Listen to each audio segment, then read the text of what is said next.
1942년 6월 라인하르트 하이드리히가 마지막 숨을 거둔다. 그의 심장은 더 이상 견딜 수 없었다. 그는 자신의 주요 계획, 즉 유럽의 모든 유대인을 말살하겠다는 최종 해결책의 끝을 자신의 눈으로 직접 보지 못한 것을 후회합니다.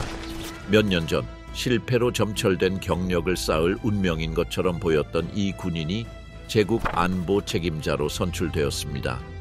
하이드리히는 히틀러가 가장 좋아하는 지도자가 되었지만 그의 적들은 그를 죽이고 싶어 했습니다. 하이드리히는 마지막 숨을 거두었고 그가 유대인을 가스실로 학살하는 계획을 세웠던 반제회의는 그의 기억 속에 각인되어 있습니다. 그의 살인자들인 쿠비스와 가브치크의 얼굴, 그리고 아이를 기대하며 영원히 혼자일 그의 아내의 미소. 하이드리히는 여러 날 동안 저항한 끝에 죽고 그의 전생애가 그의 눈앞에서 스쳐 지나간다. 그의 어린 시절, 청년 시절, 제3제국에서의 그의 성장, 프라하에서의 무한한 권력, 그리고 그의 삶을 영원히 앗아간 살인. 이것이 라인하르트 하이드리히의 놀라운 삶입니다. 바이올린부터 나치 독극물까지 1904년 3월 7일 할레 음악 및 연극원의 창립자이자 이사인 오페라 가수 리하르트 브루노 하이드리히와 그의 아내이자 피아노 교사인 엘리자베스 크란츠의 인생이 완전히 바뀌었습니다. 그날 그의 아들 라인하르트 트리스탄 유진 하이드리히가 독일 작센주 할레에서 태어났습니다. 리하르트는 자신의 직업에 영감을 받아 아들을 위해 매우 특별한 이름 3개를 골랐습니다. 그가 공연한 오페라 중 하나의 비극적 연궁에게 경의를 표하는 의미에서 라인하르트입니다. 트리스탄은 리하르트 바그너의 가장 잘 알려진 작품 중 하나인 트리스탄과 이졸데의 작품입니다. 그리고 그의 외할아버지가 드레스덴 왕립음악원에서 교수로 재직했던 것을 기리기 위해 오이겐이라는 이름을 붙였습니다. 음악가 가족의 영향을 받은 라인하르트 하이드리히는 금세 음악에 대한 열정을 갖게 되었습니다. 그는 겨우 6살 때부터 피아노와 바이올린을 연주하기 시작했습니다. 그는 아버지처럼 자신이 바그너의 작품에 깊은 존경심을 가지고 있다고 인정했는데 바그너의 작품은 아돌프 히틀러에게 영감을 주고 사로잡히기도 했습니다. 이 우연의 일치로 인해 30년 후 두 사람은 더욱 가까워지게 됩니다. 청소년기에 하이드리히는 음악에 모든 자유시간을 쓰는 것을 멈추고 새로운 관심사인 스포츠에 관심을 갖게 되었습니다. 그는 수년간 철저한 훈련에 헌신하여 펜싱, 수영, 승마, 육상, 세일링 분야의 전문가가 되었습니다. 학업에 있어서는 그의 가족적 환경이 그가 특히 과학과 문학 분야에서 두각을 나타내는 데 도움이 되었습니다. 하이드리히는 아주 어린 시절부터 성인이 될 때까지 영국 탐정소설, 특히 성공적인 셜록 홈즈 시리즈에 매료되었습니다. 1916년 브루노 하이드리히와 관련된 추문적인 오해가 그의 아들의 군 경력에 큰 영향을 미쳤습니다. 독일에서 가장 상징적인 리만 음악 백과사전은 그해 입판에 브루노를 포함시킬 계획입니다. 당시로서는 비할 데 없는 명예를 상징했기에 가족의 기대는 높았습니다. 하지만 예상치 못한 일이 기쁨의 분위기를 완전히 망쳐버렸습니다. 브루노 하이드리히가 운영하는 음악원에서 퇴학당한 한 전 학생이 복수를 계획했습니다. 이 사람은 백과사전을 출판한 인쇄소에서 일하는 친구에게 전기 내용 중 일부를 왜곡해달라고 부탁했습니다. 이 편지가 인쇄되어 하이드리히에게 전달되자 그는 쥐스라는 이름의 유대인 작곡가로 설명되어 있는 것을 알게 됩니다. 브루노는 민족주의자였지만 반드시 반유대주의자는 아니었습니다. 법정에서 그가 승자로 선언되면서 사실이 밝혀졌고 따라서 오류는 수정되었습니다.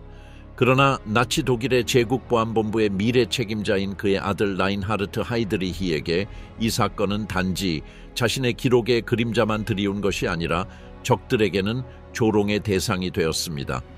이런 유대인적 배경은 학교 시절에도 그에게 문제가 되었는데 반 친구들은 그에게 모세 핸델이라는 별명을 붙였다. 리틀 하이드리히는 수줍음 때문에 자신을 변호할 수 없었고 높은 목소리가 부끄러웠다. 1918년 11월 독일은 제1차 세계대전의 종식과 펜촐레른 왕조의 몰락으로 인한 여파를 겪었습니다. 비렐름 2세가 퇴위하고 독일은 47년간의 제국을 거쳐 공화국이 됩니다. 독일의 분위기는 점점 더 긴장되고 있으며 특히 할레에서는 혁명 전조가 나타나고 있습니다. 공산주의자와 민족주의자 사이에 수십 건의 파업, 시위, 격렬한 충돌이 일어났습니다. 이 모든 것에 더해 베르사유 조약은 하이드리히가 자란 나라에 나쁜 소식을 가져왔습니다. 독일은 7만 평방킬로미터의 영토를 잃었고 막대한 배상금을 지불해야 했습니다. 그 무렵 하이드리히 가족의 현실은 재앙이 되었습니다. 브루노가 운영하는 온실은 전후의 비참한 경제 상황으로 큰 타격을 입었고 간신히 문을 닫을 수 있을 정도였다. 1920년 15세의 라인하르트 하이드리히는 독일 민족주의 연맹과 할레 자유군단에 가입했습니다. 둘 다 반유대주의적 경향이 가득한 극우 중운사 조직이었습니다. 그의 가족은 이러한 견해에 전적으로 동의하지는 않았지만 그들은 민족주의자이자 보수주의자였습니다. 1922년이 되자 좋은 시절은 과거 속으로 묻혔습니다. 하이드리히 가문은 경제 위기로 인해 파산하게 되었다. 이로 인해 라인하르트 하이드리히는 킬기지의 해군 생도로서 제국 해군에 입대하게 되었습니다. 1년 후 그의 부모는 극심한 인플레이션의 결과를 보게 됩니다. 벽에는 독일 마크가 붙어있고 실업률은 23%에 달합니다. 하이드리히는 해군에서의 지위로 현실을 도피하고 위르빅에 있는 해군 사관학교의 장교학교로 보내진다.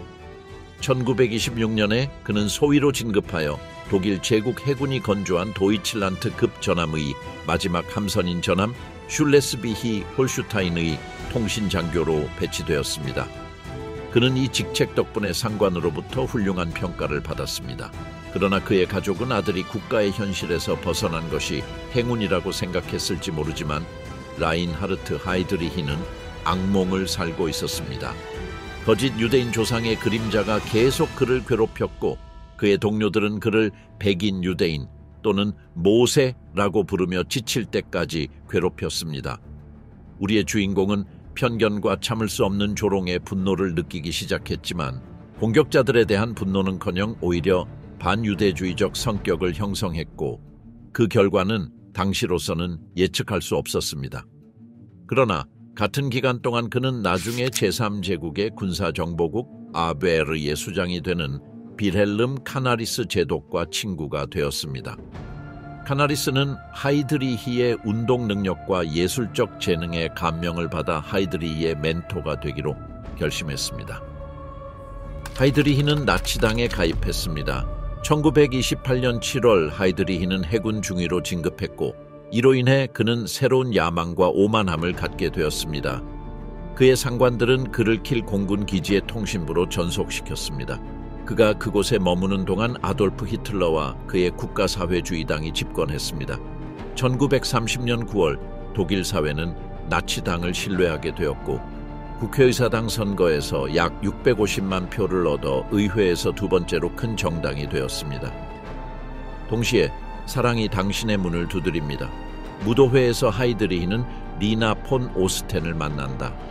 그녀는 덴마크의 하층 귀족 가문 출신의 19세 여성인데 이들 역시 전후의 극심한 인플레이션의 여파를 겪었다. 리나와 그녀의 가족은 모두 자랑스러운 나치 당원이며 반유대주의자이고 심지어 아돌프 히틀러와도 연락을 유지하고 있습니다. 하지만 하이드리히는 나의 투쟁을 읽은 적도 없고 나치 지도자의 연설에 직접 참석한 적도 없는 소수의 동조자에 불과했습니다. 하지만 폰 오스텐 가문은 그를 잘 돌보고 나치 이념뿐만 아니라 권력의 세계에도 그를 소개했습니다. 1931년 4월까지 하이드리히는 리나와 결혼하기로 약속했습니다. 그의 약혼녀가 모르는 것은 그녀의 남자가 정부와 관계를 맺고 있다는 사실입니다.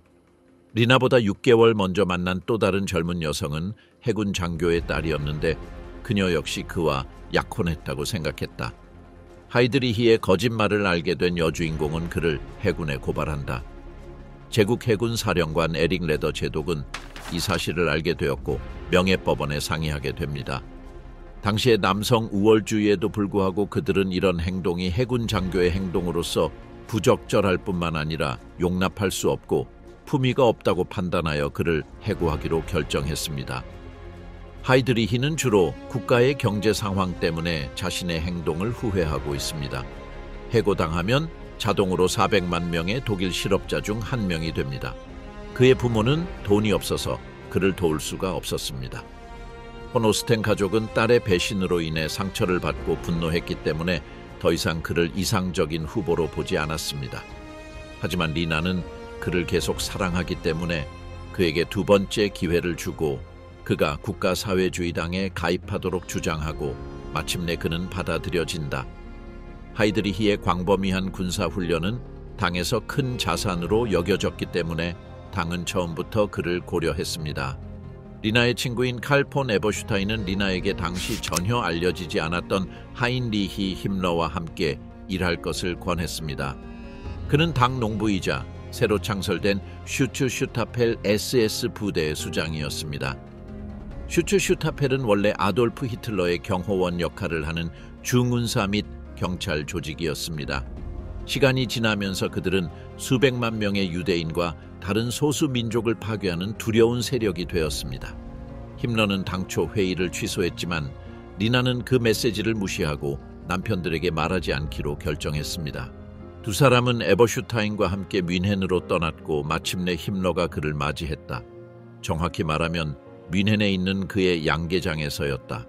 그곳에서 미래의 제국 지도자는 그에게 SS 정보기관 창설 계획의 첫 번째 초안을 작성하라고 지시합니다. 하이드리히가 그 분야에 대한 지식이 부족한 것은 사실이지만 그는 어린 시절부터 열정을 품고 있던 탐정소설과 스파이소설에 착수했습니다. 우리의 주인공은 독서를 멈추지 않았고 자신이 그 분야의 전문가라고 생각했습니다. 그는 힘러에게 자신의 경험 부족을 고백하지 않고 오히려 힘러를 설득하여 결국 힘러가 그에게 SS 정보기관을 창설하는 책임을 맡길 수 있을 만큼 자신감이 넘쳤습니다.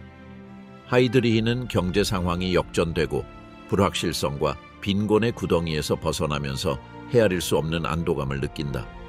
사실 그의 시작 급여는 180 라이스마르크에 불과했지만 하이드리히가 그 급여를 꼭 받아야 한다는 점과 그 직위의 명예가 그가 그 직책을 수락하기로 결정한 데에는 두 가지 큰 걸림돌이 있었습니다. 그 후 며칠 동안 그는 밤낮으로 새 프로젝트에 매진했는데 그 결과 미래의 시제르지트 딘스트, 시젤지 딘스티, 즉 보안기관이 탄생했는데 줄여서 SD라고 불린다. 1931년 7월 하이드리히는 공식적으로 힘러의 SS에 가입했는데 당시 SS는 이미 10,000명에 달하는 유망한 회원을 보유하고 있었습니다.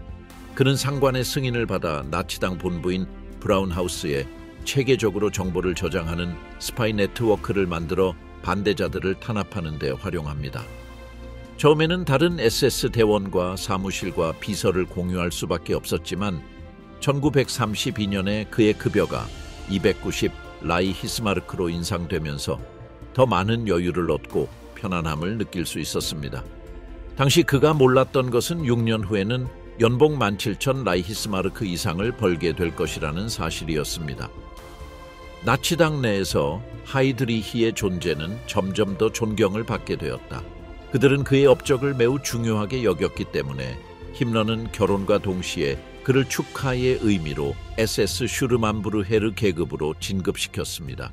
SSS 툼바운 퓨러는 돌격대 사령관 또는 소령으로 번역됩니다. 그는 자신의 업무와 헌신에 상응하는 군사 계급이 발표된 후 새로운 군복을 보고 기쁨으로 가득 찼습니다. 그러나 이는 각 직책에 따르는 사회적 명예 때문에 해군에서 추방되었을 때 그가 지녔던 지위와 동일하지 않습니다. 시간이 흐르면서 힘러는 하이드리히의 능력을 점점 더 신뢰하게 되었는데 그는 힘러의 행정부 요원일 뿐만 아니라 아돌프 히틀러의 요원이기도 했습니다. 나치 정보부의 수장. 하지만 하이드리히의 삶은 결코 평온하지 않았습니다. 나치 정권 내에서 힘러의 경쟁 조직인 에른스트 로엠의 SA는 10만 명의 병력을 보유하고 있었습니다. 격렬한 시가전이 분쟁의 특징으로 나타났고 하이드리히는 악명을 얻기 시작했습니다. 공산주의 반대자들은 그의 잔혹함에 깊은 인상을 받았고 그에게 금발의 짐승이라는 별명을 붙였다. 이 별명은 공격 시 그의 사나움과 연관되어 있을 뿐만 아니라 이상적인 나치의 전형에 부합하는 그의 피상적인 외모와도 연관되어 있습니다. 그는 키가 1.91m이고 금발의 푸른 눈을 가지고 있어 당시에는 아리아인으로 불렸습니다. SD의 인력을 모집할 때 하이드리히는 자신의 기준은 물론 히틀러의 정예 경비대인 라이프슈탄다르테의 기준보다 더 높은 기준을 가지고 있었습니다. 1932년 히틀러와 그의 정당은 이전 선거보다 2배 이상의 표를 얻어 1350만 표를 얻었고 전체 유권자 명단의 37%를 차지하며 의회에서 최대 소수당이 되었습니다.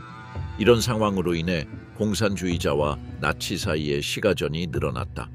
이런 환경이 그의 전문적인 기술을 개발하기에 이상적으로 보였던 것은 사실이지만 그가 유대교와 관련이 있다는 사실이 그에게 또 다른 함정을 놓았습니다. 하이드리히는 나치당 조직의 수장인 그레고르 슈트라서에게 보고되었습니다. 주인공이 목숨이 위태로운 가운데 긴장된 며칠을 보낸 후 법원은 그 비난이 근거가 없다고 판결하고 그에게 유대인 혈통이 없다고 선언했습니다. 선거 7개월 후 가톨릭교도와 민족주의자 사이에 동맹이 이루어졌고 파울 폰 힌덴부르크 대통령은 히틀러를 총리로 선언했습니다. 얼마 지나지 않아 나치는 베를린 의회인 라이히스타크를 불태우고 공산주의자들을 비난했습니다. 나치즘은 폭정의 영향을 받아 빠르게 여러 계층과 자치지역을 장악하기 시작했습니다. 이런 맥락에서 하이드리히는 뮌헨의 바이에른 경찰을 인수했고 나머지 독일 도시에서도 똑같은 일이 일어났습니다. 정치적 반체제 인사와 다른 생각을 가진 사람들을 가두기 위해 강제 수용소가 신속히 세워졌습니다. 헤르만 göring은 프로이센의 다양한 경찰 조직을 통합하여 비밀 국가 경찰인 게하임 슈타츠 폴리차이 게하임의 스타트폴리체이를 조직했는데 게슈타포라는 이름으로 더 잘 알려져 있습니다. 1934년에 게슈타포는 힘러의 SS와 합병되었고 1939년부터는 라인하르트 하이드리히가 이끄는 제국중앙보안기관 RSHA과 합병되었습니다. 1933년 독일의 다른 모든 정당은 금지되었고 전체주의 정권이 수립되었습니다. 그 순간부터 히틀러는 지도자를 뜻하는 피러로 불리기 시작했습니다. 이 직함은 총리라는 직함과 함께 제국 대통령이라는 직함을 즉시 대체했습니다. 한편 20만 명의 구성원을 거느린 SS는 국가적 탄압은 통제했지만 거리 탄압은 통제하지 못했으며 거리 탄압은 여전히 에른스트 로엠의 SA가 담당했다. 후자는 히틀러와 그의 사상뿐만 아니라 공산주의자, 사회주의자, 보수주의자, 옹원파에 맞선 투쟁에서 힘러와 하이드리히의 오랜 동맹이기도 했습니다. 하지만 그는 이제 위험한 경쟁자로 변신했습니다. SS 최고사령부는 베를린에서 SD와 회동했다. 그곳에서 하이드리히는 모두를 말문이 막게 하는 발표를 했습니다. 정보 보고에 따르면 SA가 쿠데타를 계획하고 있다고 합니다. 그들은 총통, 군대, 국가에 대한 음모를 꾸미는 지도자들의 긴 목록을 빠르게 작성했습니다. 작전이 완료되자 그들은 긴 칼의 밤으로도 알려진 벌사의 작전을 시작할 준비를 했습니다. 이 작전은 독일 전역에서 SA의 최고 지도부를 체포하고 투옥하는 데 사용되었습니다. 이 활동은 특히 히틀러의 관심을 끌었고 그는 예외 없이 모든 정치적 반대자들을 숙청하라고 명령했습니다. 이러한 상황에서 에른스트 로엠과 그레고르 슈트라서가 살해당했습니다. SS와 SD가 전투에서 승리하였고 보상으로 하이드리히는 SS 그룹 훈더 중장로 진급했습니다. 오랫동안 기다려온 발표와 함께 그는 매우 기뻐할 소식을 접했습니다. 빌헬름 카나리스가 군 정보기관인 아베어의 수장으로 임명되었다는 소식이었습니다. 이인사츠그룹은 자비 없이 죽여라. 11개월 후 독일은 폴란드 침공으로 더 잘 알려진 화이트박스 작전을 개시합니다. 이러한 맥락에서 하이드리히가 조정하는 SS 요원들은 독일 세관과 라디오 방송국을 공격하는 상황을 시뮬레이션하는데 해당 방송국에서는 폴란드어로 민족주의 메시지가 방송됩니다. 나중에 그들은 작센하우젠 강제 수용소에서 살해된 수감자들에게 폴란드 군복을 입혔습니다. 20일 후 하이드리히는 자신의 죽음의 부대인 아인자츠 그루펜의 지휘관에게 전보를 보내 수천 명의 폴란드 유대인을 체포하고 그들의 재산을 압수하여 개토에 집중시키라고 명령했습니다. 아인자츠 그룹회는 1938년 오스트리아 합병 당시 하이드리히에 의해 만들어졌지만 그 점령 기간과는 달리 폴란드에서는 전례 없는 비인간적인 잔혹 행위를 보여주었습니다. 그들은 범죄적 본능을 모두 발휘했습니다. 그들은 독일군 뒤에서 행군하며 당파, 반대자, 유대인을 감독, 사주하고 작전을 수행하여 결국 그들을 처형하는 것이 특징이었습니다. 게다가 그들은 그해 최합병된 수데텐란트를 점령하는 데 참여하기도 했습니다. 그곳에서 그들은 문서와 정보를 얻은 다음 새로운 적을 파악하고 체포했습니다. 폴란드 전역에서 아돌프 히틀러는 유럽 유대인을 위한 계획을 공개합니다. 연설에서 총통은 관례대로 큰 소리로 외치며 유럽 안팎의 국제 유대인 금융가들이 다시 한번 여러 나라를 세계대전으로 이끈다면 그 결과는 전 세계에서 볼셰비즘의 승리가 아니라 그와 함께 유대교의 승리가 아니라 유럽에서 유대인 종족의 완전한 몰락일 것이라고 설명했다. 당시 나치 이념은 이미 뿌리를 내리고 하이드리히의 목소리로 자리 잡았기 때문에 그의 모든 행동은 히틀러의 뜻과 일치합니다. 아인자츠 그룹회는 하이드리히의 명령대로 계속해서 잔혹 행위를 저질렀습니다. 그 결과 1940년 프랑스 전역 동안 군대는 그들이 전투에 참여하는 것을 엄격히 금지했습니다. 그는 당시 군대가 허용 가능하다고 여겼던 그런 잔혹 행위를 절대 허용하지 않았습니다. 하이드리히의 헌신은 커졌고 프랑스 공세에 참여할 수 없게 되자 그는 루프트바페의 조종사로 입대하여 소련까지 진급했습니다. 그는 즉시 사단에 입대하여 메서 슈미트 전폭기를 타고 서부 전선에서 임무에 참여했습니다. 뛰어난 경험을 한 후 그는 주로 동부 전선에서 100회가 넘는 항공 임무에 참여하게 되었습니다. 그는 곧 1등 철십자 훈장과 2등 철십자 훈장을 받았습니다. 그러나 1941년 7월 소련군 전선 뒤에서 발생한 심각한 사고로 하이드리히의 생명이 위험에 처하게 되자 히틀러는 그가 조종사 임무를 계속 수행하는 것을 금지했습니다. 1941년 하이드리히가 이끄는 SD는 밤과 안개로 알려진 법령을 시행하라는 명령을 받았습니다. 이는 밤과 안개를 빌미로 독일의 안보를 위협하는 사람들을 신중하게 체포했다는 것을 의미합니다. 작전에는 SD가 용의자의 개인정보 출신 국가 제국에 대한 범죄에 대한 세부 정보가 포함된 설문지를 작성하는 것이 포함되었습니다.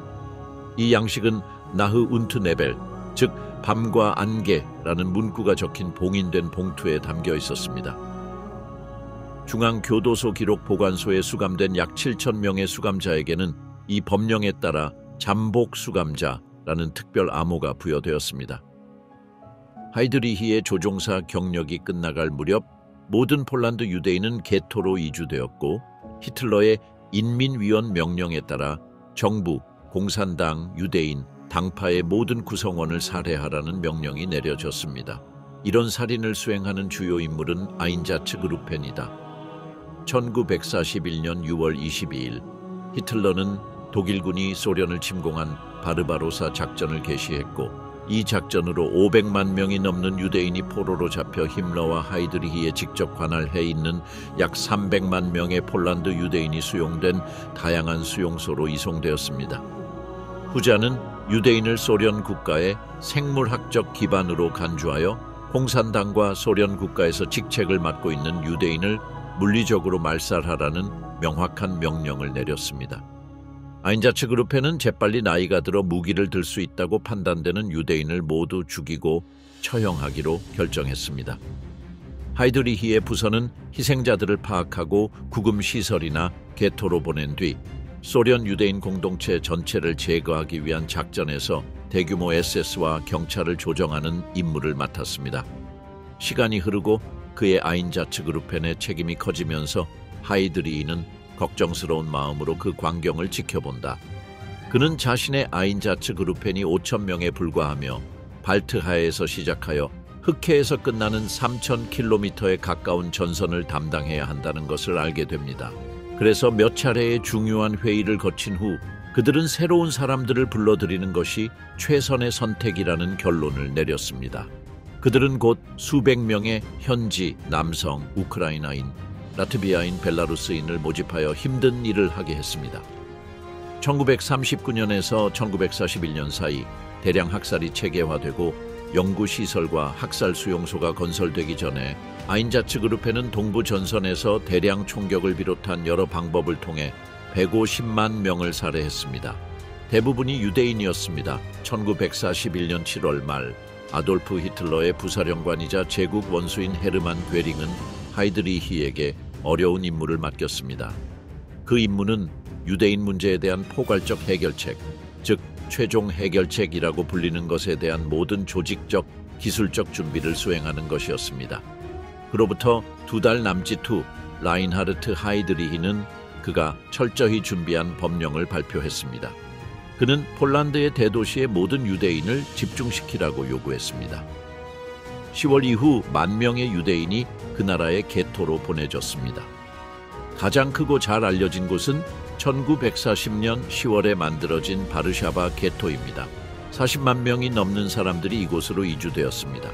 한편 지역 보안 경찰과 SD 사령관들이 소련 유대인을 학살하는 작업을 조율하는 동안 체코, 오스트리아, 독일 유대인을 태운 첫 번째 열차는 동쪽으로 이동하여 오스트란트 제국 인민위원회에 위치한 학살센터로 향했습니다.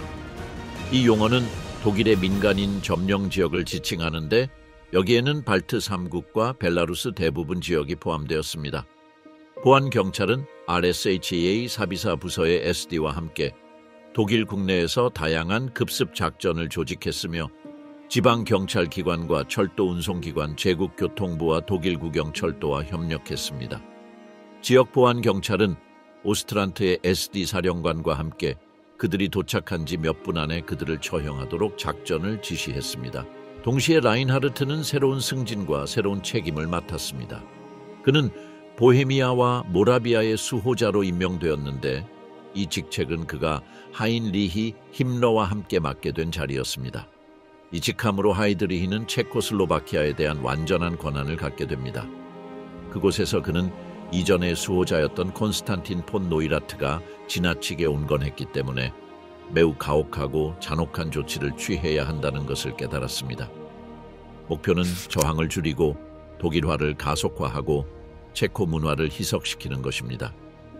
이러한 이유로 하이드리히는 무자비하고 잔혹한 정책을 시작합니다. 우리의 주인공은 체코 영토 내 실제 및 추정되는 반대파 지도자들을 표적으로 삼아 대규모 테러를 명령했습니다.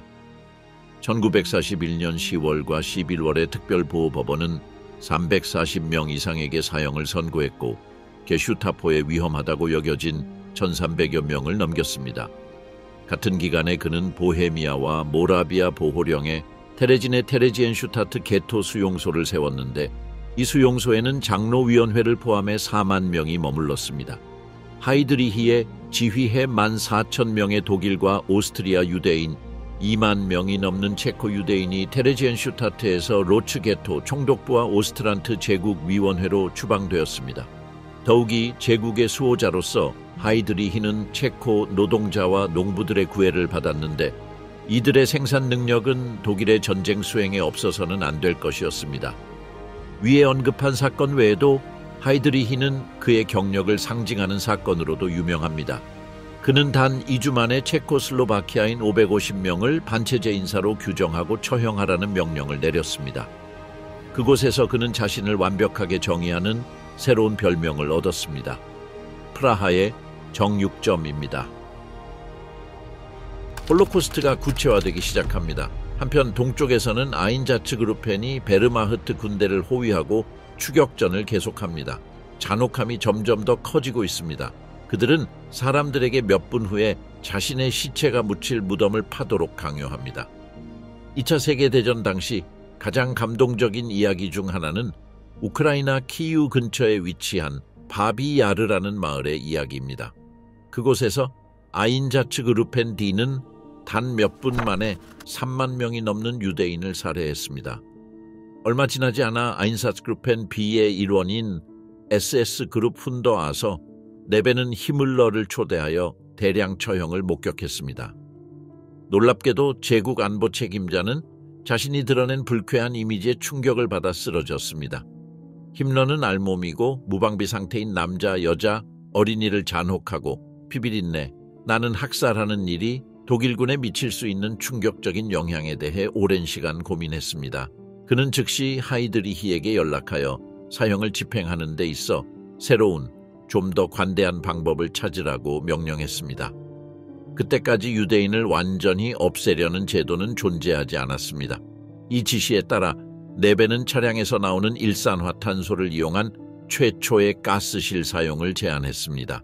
이 방법은 효과가 없어서 곧 실패하게 됩니다. 1941년 10월 힘러는 유대인이 제국 밖으로 이주하는 것을 금지하기로 결정했습니다. 3개월 후 일본 제국이 하와이 진주만의 기습 공격을 감행하여 미국을 공격합니다. 그리하여 1941년 12월 8일 미국은 일본에 선전포고를 했습니다. 이러한 상황을 알게 된 독일은 미국에 선전포고를 하기로 결정했으며 일본도 소련에 선전포고를 할 것으로 기대했습니다. 전쟁은 유럽을 넘어 확산되었고 갈등은 제2차 세계대전으로 이어졌습니다. 독일은 이를 부인하려 했지만 나치즘은 소련, 영국, 미국과 동시에 맞서야 했기 때문에 전쟁은 패배했을 가능성이 큽니다. 며칠 후 히틀러는 1939년의 한 말과 마찬가지로 나치당 회의에서 연설을 했습니다. 총통은 나치즘의 가장 저명한 인물들과 함께 유대인들이 또 다른 세계대전을 일으킬 능력이 있다면 그들 모두를 말살해야 한다고 직접 선언했습니다.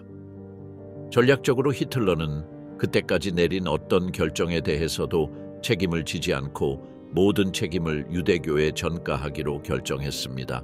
하지만 독일 지도자는 한계를 몰랐기에 망설임 없이 유럽 전역의 유대인을 말살하겠다고 선언했습니다. 하이드리히와 힘러는 모두 이러한 진술을 듣고 그의 소원을 들어주기 위해 노력하기 시작합니다. 1941년이 끝나가고 하이드리히와 그의 팀은 홀로코스트를 단번에 실행하고 유대교를 완전히 없애기 위한 결정을 내리기 위해 긴 낮과 밤을 보냈습니다. 라인하르트 하이드리히가 몰랐던 사실은 체코슬로바키아의 낙하산병 얀쿠비스와 요제프 가브치크가 특수작전국에서 훈련받은 팀과 함께 낙하산으로 뛰어내려 프라하에 착륙했다는 사실이었습니다. 그들의 유일한 목적은 라인하르트 하이드리히를 암살하는 것입니다. 이렇게 해서 엔트로포이드 작전이 시작됩니다. 첫 번째 근절 명령, 1942년 1월이 되자 주인공은 몇 달 전 괴링이 내린 명령을 재확인하고 유대인 문제에 대한 최종 해결책을 이행하기 위한 새로운 회의를 소집합니다. 원래 이 회의는 1941년 12월 9일에 예정되어 있었지만 일본의 공격으로 인해 취소될 수밖에 없었고 결국 1942년 1월 20일에 베를린의 우아한 교회인 반제에서 열릴 것으로 연기되었습니다. 이 마을에는 호수가 내려다 보이는 저택들이 있는데 괴벨스, 터도어 모렐, 알베르트 슈페어 등 저명한 나치 인사들이 거주했던 곳입니다. 회의를 위해 구입한 집은 56-58번지이고 SD에 속합니다. 베를린을 방문하는 고위 관리들은 그곳에 머무르지만 하이드리히의 계획에 따르면 전쟁이 끝나면 그곳이 그의 집이 되어 가족과 함께 살게 될 것입니다.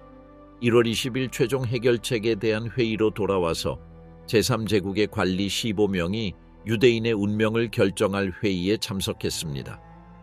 비록 상황이 그들에게 좋지 않게 흘러가고 있었지만 그 회의를 하는 동안 상황은 확실히 더 나빠질 것이었습니다. 나치의 고위 간부 중에는 총리실, 외무부, 마르틴 보르만의 나치당, 법무부, 4개년 계획을 위한 괴링 사무실 점령지 SS 게슈타포의 대표들이 포함되었습니다. 그곳에는 대학을 졸업하고 호스트인 라인하르트 하이드리히와 같은 계급의 젊은이들이 많이 있지만 그와 같은 권력을 가지고 있습니다. 이 컨퍼런스는 약 90분간 진행되었고 프랑스산 와인, 시가, 콘약 등이 제공되었습니다.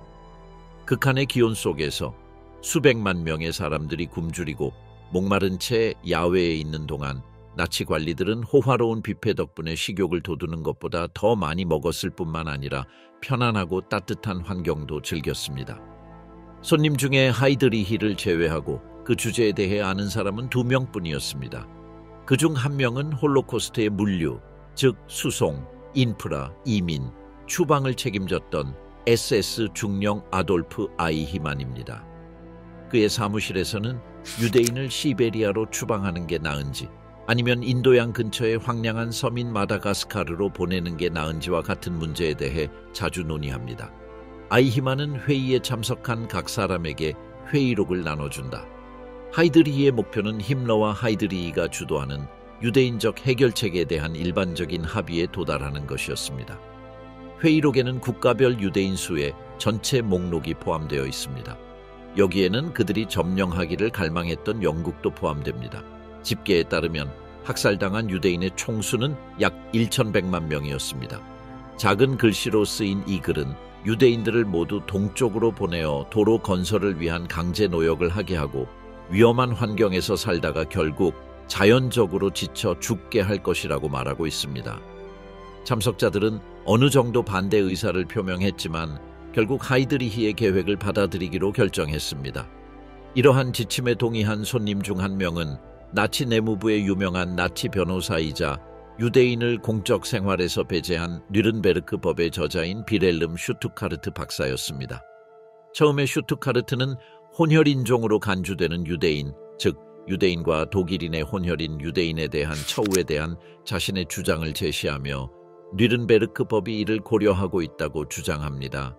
또한 이 법안은 혼혈 결혼을 법으로 해소하고 메스티소를 강제로 불임화하는 것과 같은 조치를 제안합니다. 이러한 제안은 모두 받아들여지지 않았습니다. 참석자 중에는 하이드리히의 제안에 동의하지 않는 손님이 한 명 있었습니다.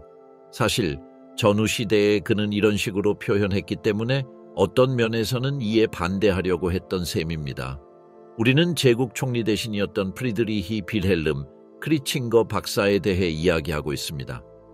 그는 총통이 이 조치가 고려된 적도 없고 실행할 계획도 없다고 분명히 확신시켰다고 언급했습니다. 하이드리히는 히틀러가 정치적인 이유로 결코 공개적으로 인정하지 않을 것이지만 그의 비밀 조직이 최종 해결책이라고 답한다. 크리칭거가 이 일을 제기한 것은 이번이 처음은 아니었습니다. 그는 1940년에서 1941년 사이에 독일 유대인을 무국적자로 선언하는 것을 거부한 적이 있습니다. 크리칭거와 마찬가지로 이 일을 제기한 사람은 에리히 노이만인데 그는 헤르만 괴링의 대표로 회의에 파견되었고 독일 경제 4개년 계획의 책임자였다. 노이만은 다소 소심하게도 당시 유대인 노예노동은 필수적이었으며 따라서 그들의 추방이 생산 수준에 상당한 영향을 미쳤다고 주장합니다. 하지만 우리의 주인공은 항상 모든 것에 대한 답을 가지고 있었기 때문에 그들은 슬라브족으로 대체될 것이라고 주장했습니다. 더 이상의 반대를 피하기 위해 하이드리히는 유대인이 살아남으면 모두 제거하겠다고 말했습니다. 그러므로 그는 유대교의 완전한 소멸을 바라는 자신의 바람을 거듭 강조합니다.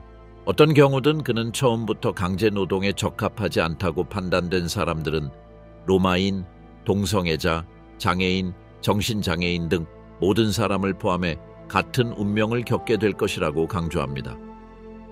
이들 집단 중에는 예술가, 교사, 직원, 상인, 과학자 등이 있었는데 이들은 이런 종류의 업무에 대한 경험이 부족하여 오랫동안 비인간적인 조건을 견뎌낼 수 없었습니다.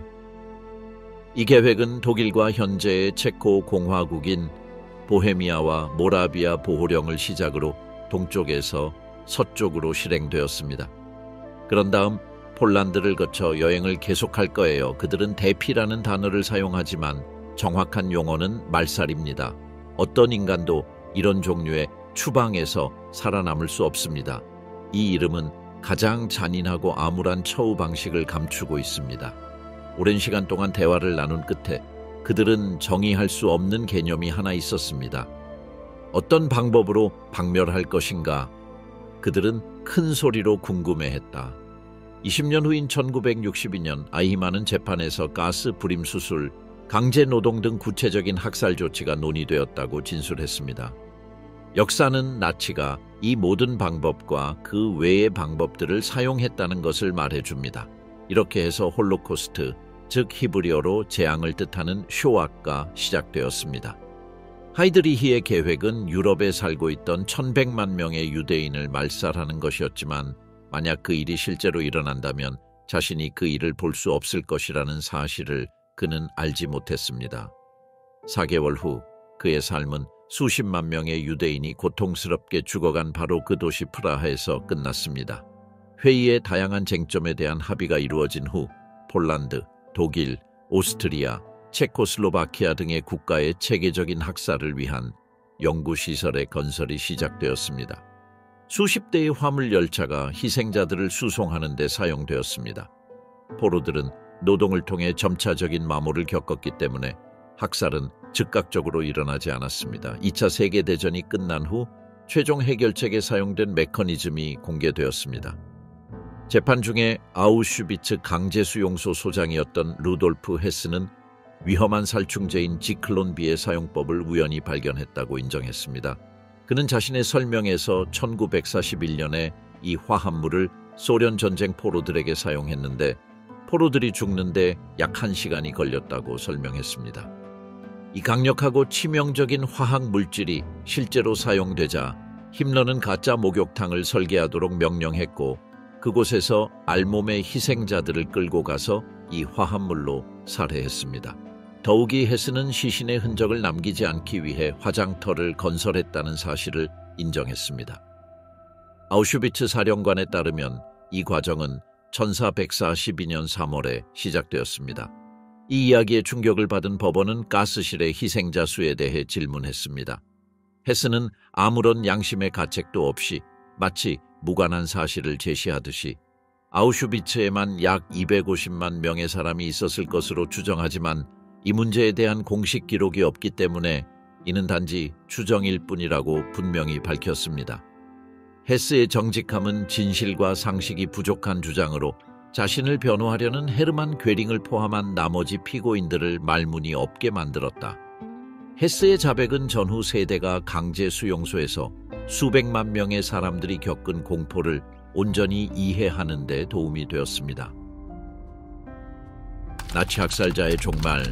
전쟁 중 최종 해결책이 계획되고 동시에 프라하의 도살자가 암살당하던 시절 라인하르트 하이드리히는 아내 리나 폰 오스텐과 자녀 클라우스, 하이더 실케, 그리고 태중에 있던 마르테와 함께 프라하에서 약 20km 떨어진 넓은 정원이 있는 신고전주의 양식의 시골 저택인 파넨스케 브레자니 궁전에 거주했습니다. 하이드리히의 일상생활에서 중요한 장소 중 하나는 흐라드차니 궁전이라고 알려진 정부 청사였는데 길이가 500m가 넘고 9세기의 보헤미아 왕의 거주지로 지어졌습니다. 하이드리히는 그곳에서 호화로운 파티를 열어 손님들을 즐겁게 했고 그 파티에서 자신의 음악적 지식을 과시했습니다. 그는 또한 아버지의 음악적 작품을 청중에게 보여주었고 청중은 놀라움과 깊은 존경심을 가지고 그를 지켜보았습니다. 1542년 5월 27일은 다른 날과 다른 날이었습니다. 프라하에는 태양이 빛나고 강제 수용소에 갇히지 않을 만큼 운이 좋은 주민들은 이 아름다운 도시를 산책합니다. 체코에서 가장 긴 블타바 강이 물은 고요하고 상쾌합니다. 하지만 나치의 점령해 또 1년을 보낸 이 지역은 예전과 전혀 다릅니다. 그들 중 많은 사람은 1939년 나치가 그들이 사랑하는 국가에 침입해 자유를 빼앗았던 때를 슬프게 기억합니다. 겨울이 도시를 강타하고 보헤미아와 모라비아의 수호자가 강요한 독재 정권으로 인해 주민들 사이에 불만이 싹 텄습니다. 봄은 추위를 누그러뜨리지만 환멸이나 절망은 누그러뜨리지 못한다. 하지만 체코인들은 여전히 카페에서 커피를 마시고 상점에서 음식을 사면서 삶을 이어갑니다. 모든 것이 예전과 똑같은 듯하지만 동시에 모든 것이 완전히 달라졌습니다.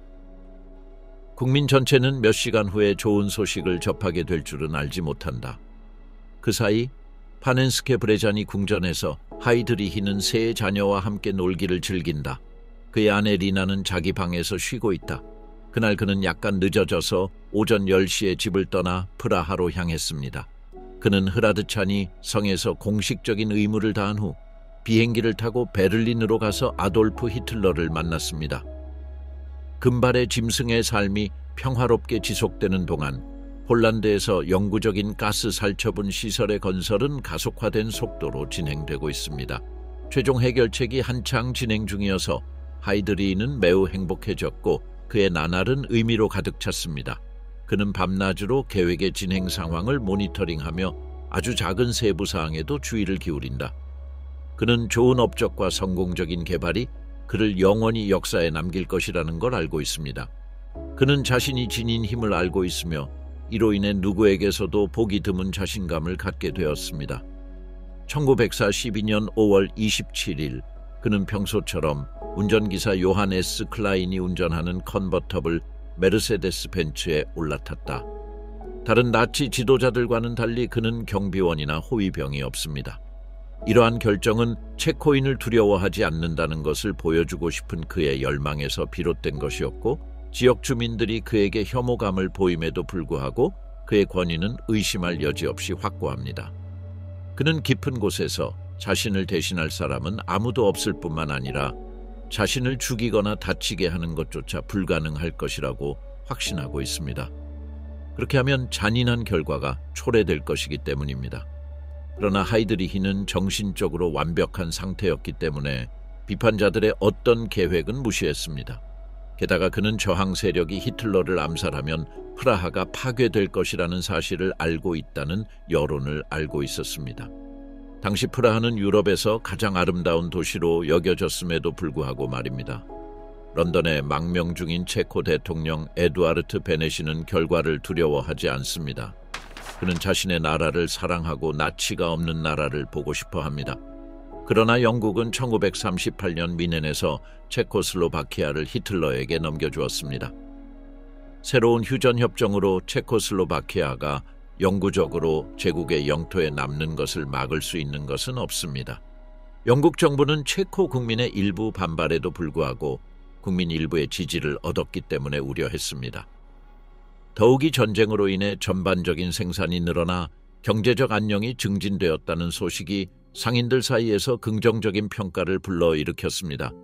윈스턴 처칠은 체코의 사례가 유럽 대륙으로 퍼지는 것을 막기 위해 하이드리히를 제때 막아야 한다고 확신했습니다. 이렇게 하면 나치는 점령된 모든 영토에서 반대에 부딪히지 않을 것입니다. 그들은 폭군을 공격하기 위해 모든 잠재력을 쏟아야 한다는 것을 알았습니다. 그들은 하이드리히가 날마다 같은 경로를 반복한다는 것을 알고 있었기 때문에 그의 암살자들은 특정 장소에서 그를 기다리기로 결정했습니다. 리베레츠 지구에서 자동차가 감속해야 하는 급커브에서 체코 영토에 강화한 2명의 낙하산병인 체코 장교 요제프 가브치크와 얀 쿠비시가 기다리고 있었습니다. 그들은 이 행사를 위해 며칠 동안 훈련했고 실패할 리가 없다는 걸 알고 있습니다. 실패하면 죽는 사람은 바로 자신들이기 때문입니다.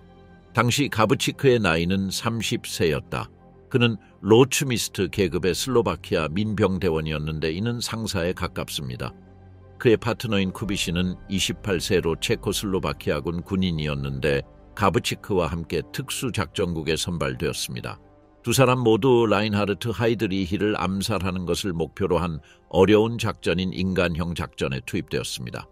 컨버터블이 구분기를 돌자마자 가브치크는 영국제 9mm 스텐 기관 단총으로 이를 공격한다. 이 기관 단총의 유효 사거리는 100m, 속도는 초당 약 300m이다. 다행히 하이드리히의 경우 총이 걸렸습니다. 가브치크는 절망한다. 그는 실패할 수 없다는 걸 알고 있다. 프라하의 도살자는 죽음을 두려워하지 않고 운전색의 속도를 높여 도망치라고 하지 않고 오히려 멈추도록 강요한다. 그는 차가 완전히 움직이지 않자 권총을 꺼내 가브치크를 쏘았다. 그런데 이 일이 벌어지는 동안 쿠비시는 강력한 폭발물을 은밀히 가지고 접근해 컨버터블 차량 아래에 설치합니다. 1초 후 메르세데스 벤츠가 공중으로 날아간다. 하이드리히는 치명적이지는 않은 부상을 입었지만 파편과 차량의 여러 부품이 그의 등에 박혀 있었습니다. 나치 지도자는 계속 총격을 시도하지만 쓰러진다. 한편 쿠비시와 갑치크는 탈출하여 근처 건물에 숨어 있습니다. 베를린에서는 나치 고위 사령부가 무슨 일이 일어났는지 알게 되고 전면 봉기가 시작될 가능성이 있다고 의심합니다. 예방 조치로 그들은 프라하를 완전히 봉쇄하기로 결정했습니다. 이를 위해 그들은 베르마흐트의 세계 대대와 게슈타포의 몇몇 사단, 그리고 SS를 활용했습니다. 모든 그룹을 합치면 회원 수가 12,000명이 넘습니다. 그들은 살인자와 공모자를 찾기 위해 36,000개가 넘는 건물을 수색했습니다. 동시에 하이드리히는 체코 의사의 응급치료를 거부하는데, 이는 체코 의사들이 자신의 상처에 마지막 일격을 가할 수도 있기 때문에 치명적이라고 생각하기 때문이다. 하이드리히는 히틀러와 그의 동료들처럼 누구도 믿지 않았습니다. 그들은 오직 독일 의사들만 신뢰했기 때문에 힘러는 최고의 팀을 파견했습니다. 5월 31일, 힘러는 점차 호전되고 있는 하이드리히를 방문한다. 그러나 이틀 후 전신성 폐혈증이라는 극단적인 신체 반응을 유발하는 혈액 감염이 발견되었습니다. 전신성 폐혈증은 면역 체계가 제대로 작동하지 않아 모든 장기와 조직이 손상되는 현상입니다. 분명히 그 이유는 그가 타고 있던 좌석이 말총으로 채워져 있었고, 그것이 그의 몸에 박혀 복잡한 감염을 일으켰기 때문이었습니다. 라인하르트 하이드리히는 비극적인 혼수 상태에 빠진다. 그의 아내 리나는 아버지를 그리워하며 울부짖었고, 그의 아이들은 순진하게도 아버지가 깨어나서 그들을 껴안고 함께 놀아주기를 바랐지만, 그들이 모르는 것은 그들의 아버지가 결코 깨어나지 않을 것이라는 사실이었다. 프라하 화재 나치의 복수. 1942년 6월 4일 라인하르트 하이드리히는 살아남지 못하고 블로프카 병원에서 38세의 나이로 사망했습니다. 하이드리히를 미래의 후계자로 여겼던 총통은 그의 죽음을 깊이 유감스럽게 생각했습니다. 그는 나중에 그를 최고의 국가사회주의자 중 한 명이자 독일 제국이라는 개념의 가장 확고한 수호자 중 한 명이자 이 제국의 모든 적들 중 가장 강력한 적 중 한 명이라고 묘사했습니다. 당시 히틀러는 하이드리히를 위해 가명을 만들어냈는데, 하이드리히 자신도 그 가명을 자랑스러워했다. 강철의 심장을 가진 남자. 힘러는 그의 충성심과 그의 행동을 칭찬하면서 그는 보안경찰과 제국보안본부에서 모든 야망을 쏟았지만 SS 전체의 관점에서 다른 누구보다 먼저 모든 것을 보았다고 강조했다. 하이드리히의 관은 프라하 거리를 따라 엄숙한 행렬을 이루며 운반됩니다. 이후 이 작품은 흐라드차니 성에 전시되었습니다. 6월 9일 그는 제국 수상관저에서 명예롭게 장례를 치렀고, 리하르트 바그너가 작곡한 신들의 황혼에서 따온 지크프리트의 장례 행진곡, 이 정부 청사벽을 슬픔과 긴장감으로 뒤덮었습니다. 제3제국의 가장 중요한 인물 중 한 명을 살해한 데 대한 처벌로 국민을 탄압한 히틀러는 매우 특별하고 복수심에 불타는 피에 굶주린 방식으로 복수하기로 결심합니다. 체코의 한 마을인 리디체가 게슈타포와 SD 군대의 침략을 받습니다. 거의 200명의 남자가 처형당했고 195명의 여자는 라펜스브리크 수용소로 보내졌으며 95명의 어린이는 흠노 수용소로 옮겨져 잔혹하게 살해당했습니다. 1세 미만의 어린이는 독일로 보내져 독일화 과정을 거칩니다. 주민이 없어지자 마을은 파괴되고 평평해졌습니다. 그 순간부터 리디체 마을은 영원히 존재하지 않게 되었습니다. 한편 독일 최고사령부는 엄격한 마감일을 정했습니다. 하이드리히 암살에 책임이 있는 자들이 1942년 6월 18일까지 항복하지 않으면 과격하고 전례 없는 조치를 취하겠다고 했습니다. 여기서 런던의 낙하산병 중 한 명인 카렐 쿠르다가 등장합니다. 그는 암살자들의 행방을 모르지만 저항군의 나머지 연락책들을 배신한다. 나치는 끔찍한 보복을 자행하여 그들과 그 가족들을 감옥에 보낸 뒤 살해했습니다. 6월 17일 나치 군인들은 가브치크와 쿠비스와 협력했던 모라베츠 가족의 아파트를 공격했습니다. 몇 분간 고문과 신문을 거친 후 그들은 먹잇감이 어디에 숨어 있는지 알아내는 데 성공합니다. 모라베츠 가족은 은폐와 반역죄로 그 자리에서 살해당했습니다. 이렇게 해서 그들은 성키릴과 메토디우스 정교회에 숨어서 프라하에서 탈출할 수 있는 계획을 기다리고 있다는 사실을 알게 됩니다. 6월 18일 치명적인 복수가 있기 전 마지막 날 800명의 SS 대원이 종교 건물에 들어가 쿠비스와 아돌프 오팔카, 야로슬라프 스바르츠라는 두 동료가 경비를 서고 있는 것을 발견하고 믿을 수 없는 총격전을 벌였습니다. SS는 승리를 거두고 쿠비스를 붙잡았는데 쿠비스는 여러 차례의 타격으로 의식을 잃었습니다. 얼마 후 그는 총격으로 인한 심각한 부상으로 병원에서 사망했습니다. 나머지 저항군은 교회 지하실에 숨어 있었습니다. 자신의 의지와 달리 블라디미르 페트렉 신부는 가브치크와 다른 군인들이 지하에 있다는 사실을 인정할 수밖에 없었다. 그 후 6시간 동안 격렬한 전투가 벌어졌고 독일군은 14명이 사망하고 21명이 부상당했습니다. 예상했던 대로 저항군의 병력은 적군에 비해 매우 적었고 탄약이 떨어지자 그들은 싸움을 포기하고 자살했습니다. 카렐 쿠르다의 경우는 더 나았습니다. 그는 배신하고 동료들의 시체를 확인한 뒤 SS로부터 200만 라이히스마르크의 보상으로 받았습니다. 이러한 혼란스러운 광경을 지켜보던 프라하 주교 고라즈드 파블리크는 보복을 최소화하기 위해 자신이 그 행동에 대한 책임을 졌지만 대신 체포되어 고문을 당했습니다. 그는 교회의 사제들과 주요 평신도 지도자들과 함께 코빌리시 사격장으로 보내져 총살당했습니다. 복수심에 불타는 독일군은 라자키 마을을 지도상에서 영원히 지워버렸습니다. 하이드리히는 무덤에 누워 있었고 그의 가족은 그의 죽음을 애도했으며 최종 해결책은 계속되었습니다.